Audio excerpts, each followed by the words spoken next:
No Way Home is finally here, and I cannot wait for it, boy. I mean, my excitement is just through the roof right now.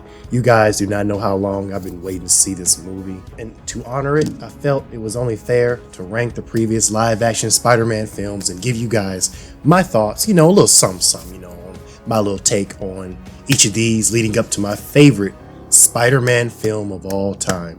So, without further ado, let's get right into it.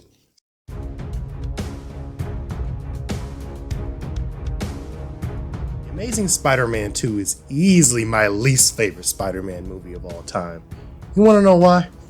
2 words: Sinister Six. But before I get into that, I will give the positives on what I thought about the movie. First, I did enjoy the look and feel of Spider-Man in this movie. I will admit that is one thing they did get right, especially in this movie. I will give this movie over the first. The villains and the action sequences and the CGI were amazing. I mean, the special effects were just amazing. Unfortunately, those are the only things amazing about the film, at least for me. I did feel the storyline, especially with his parents, did drag on a little too long. Like, just a little too long. Come on now.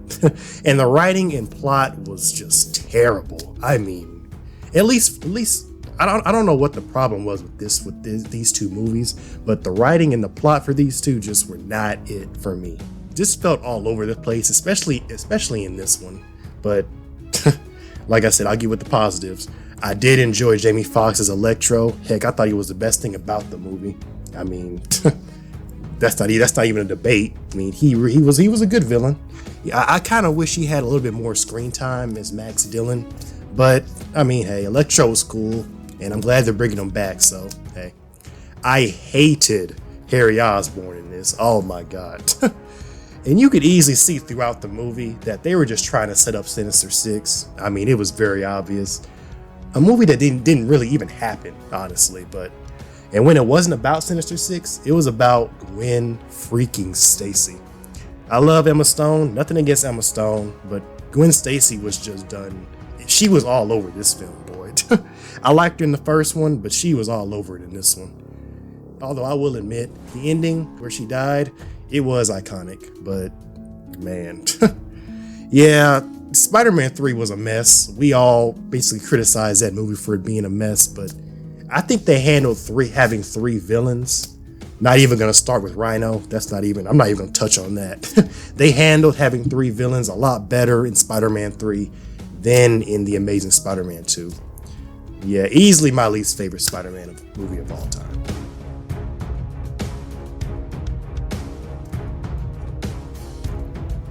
Personally, I like Spider-Man Homecoming as much as The Amazing Spider-Man, so ranking these 2 back to back was pretty hard to kind of do, but I think Amazing Spider-Man kind of had the edge.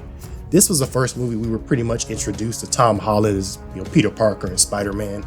I don't know, just something about him just didn't really connect with me like the previous 2 did. I don't know what it was. Maybe it was just he was a kid, and at the time I was an adult, so that might be it, honestly. But I felt like the stakes in this film weren't really that compelling to me. Like, I don't know, maybe that might have really just been it. Like, there wasn't just enough tension for me, But I will admit, I do like what they did with Vulture in the film. Because let's be honest, Vulture was never really the most compelling villain anyway. But he did give Spider-Man a run for his money, even in the comics. Maybe not as, maybe he didn't go as hard as maybe Sandman or Electro. But he definitely was overpowered in a way. Michael Keaton was perfect as Vulture. Honestly, he was the best thing about this movie.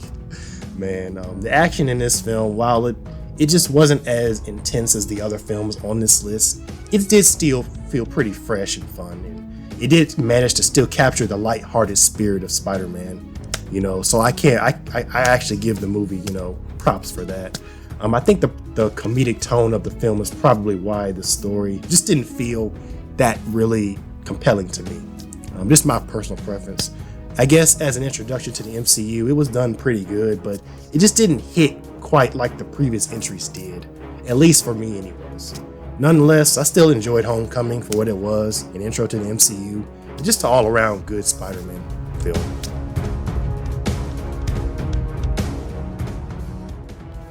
Now, I did have my doubts about The Amazing Spider-Man, given that this was back when we all were basically wishing that they had made a Spider-Man 4.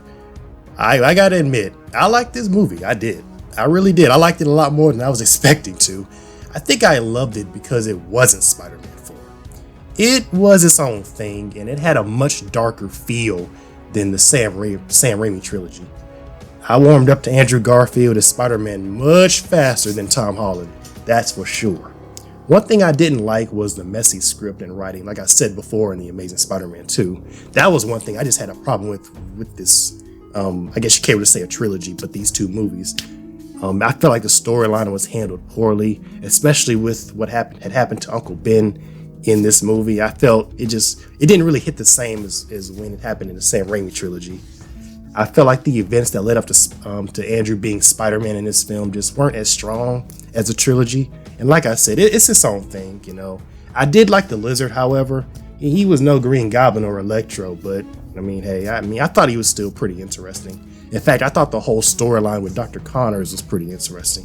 I did, however, think that because it had a pretty darker feel, the movie had a much darker feel than the Sam Raimi trilogy. That's probably why I think I personally liked it, because it was his own thing. The look and feel of Spider-Man was still there. It's just, I've seen it done before, if that makes any sense. But nonetheless, I enjoyed The Amazing Spider-Man.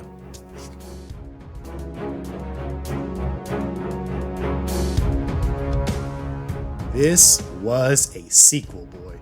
Pretty much everything I thought was kind of weak in the previous movie, Homecoming, was amped up a bit in this film. Also, too, I was just coming around to Tom Holland being Spider-Man, so I'll admit I may not have given him that much of a chance in the first, but after seeing this film, he definitely won me over. Jake Gyllenhaal, let me tell you, Jake was perfect as Mysterio, and I'm not even a big fan of Mysterio, never was, but he was a great villain in this film. Probably the best thing about this film, too. Surprisingly, also besides him, was the story was still strong this time. And the stakes were finally high. I mean, you gotta admit, without Iron Man, Peter basically had to save the day all on his own, which gave him that independence that he needed.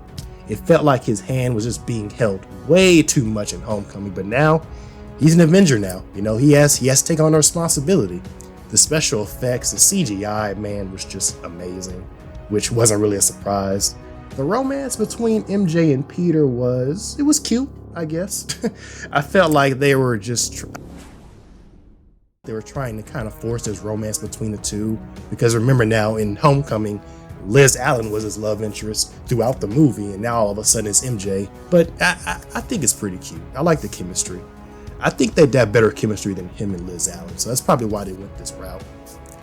But yeah, I don't know. I just felt like it could have been done a lot smoother with him and MJ, but that's my personal taste. The ending was definitely a treat to behold, and I mean the end credit scenes. Y'all know what I'm talking about. Overall, a much better sequel than The Amazing Spider-Man 2, in my opinion now, and I was left excited just to see the finale for this trilogy, and yep, I am excited. Quick, before I dive into my top 3, go ahead and comment down below your ranking for all the Spider-Man movies. I mean, what's your favorite Spider-Man film? Let's talk about it. Let's have a discussion. If you made it this far in the video, hey, you know what's about to come up next, boy. Let's get right into the top 3.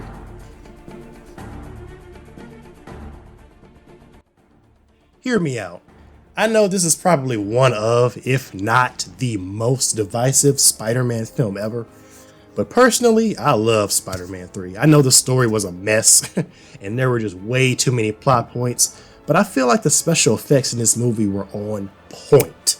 I do feel like Venom didn't necessarily have to be in the film, but I was okay with him still being in the film and all. I mean, you gotta understand, I was a little boy when this film came out, so I never really even seen Venom before. So seeing him on screen, I didn't care. I thought he looked cool then, and he still looks pretty cool now. Sandman was always a good villain, at least to me anyway. I do feel his storyline in the movie wasn't as interesting as it could have been. Topher Grace, well, we don't speak on Topher Grace, all right? Yeah, we don't speak on him, okay? My least favorite thing about Spider-Man 3, believe it or not, was the storyline with Gwen Stacy. It was never with Harry Osborn. I actually loved the whole character arc with him. It was Gwen Stacy. I felt it was pretty pointless and was really only in the movie to drive a wedge between him and Mary Jane. That's really it. Overall, I love Spider-Man 3, always have, I still do to this day. And yes, while the film, it is kind of a mess, I think it handled having 3 antagonists much better than what the Amazing Spider-Man 2 did. I mean, you gotta give it that. And I also like how the underlying theme for this movie was forgiveness. Yeah, I love Spider-Man 3.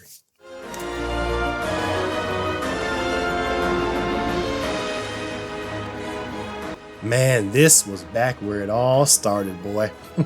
I remember when I went to the movie with my parents to see this back in 2002, and I still get that same nostalgia every time I watch it. Willem Dafoe, man, he was perfect as Green Goblin and Norman Osborn. Not only that, the special effects still hold up to this day. Yes, I know some effects do look a little dated. I mean, the movie is 19 years old, but you gotta admit, they still hold up pretty well. I don't know what it was about Tobey Maguire, but I felt like his portrayal of Peter Parker it seemed the most real to me. And I think it was because of just how strong the storyline for the Sam Raimi trilogy just was in general. The iconic score helped with that too, let's be real. Call me biased, but I think Spider-Man was at his best during this trilogy, and it's the main reason why I'm ecstatic about seeing No Way Home. I can't wait to see Willem Dafoe and Doc Ock again, just that nostalgia, Yeah, I'm looking forward to seeing Willem Dafoe, but one thing I have always loved was just the underlying theme in this movie was responsibility. Hence the famous quote, "With great power comes great responsibility." And that is why it is my second favorite Spider-Man film of all time.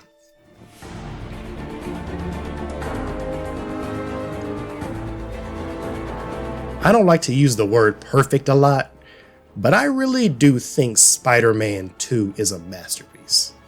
Now, the story was, it was the best, in my opinion. Doc Ock, it had the best action. Doc Ock, the best set pieces, in my opinion. Doc Ock again. Did I say Doc Ock? Okay, I'll say it again. Doc freaking Ock. That's one thing you cannot take away from the Sam Raimi trilogy. The casting choices for the villains were on point. Well, for the most part. The train scene is still iconic to this day. The fact that the internet basically blew up just from seeing Doc Ock return in the No Way Home trailer just goes to show how loved this character was. I mean, Alfred Molina was Doc Ock, just like Willem Dafoe was Green Goblin. And I love the underlying theme of this movie as well, which was choices. Peter Parker, he had to make the choice between wanting to be with MJ or continuing on as Spider-Man, and hence the famous quote, "Give up the thing that we want the most," Spider-Man 2, hands down, is my favorite Spider-Man film to date.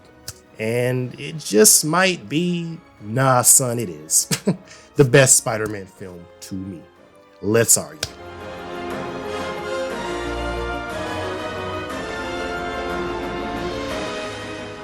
So where does No Way Home belong in this ranking? Ooh, oh no, but we'll have to see Friday. But honestly, I'm expecting nothing but greatness. I know No Way Home is going to deliver. Yeah, I know it's going to deliver. I know it will. Thank you guys for watching. If you enjoyed this video, leave a like for your man, and stay tuned, by the way, because I will be making a review for No Way Home when I see it. Trust me, I will be back. I'm SM, and I'll see you guys next time. Peace.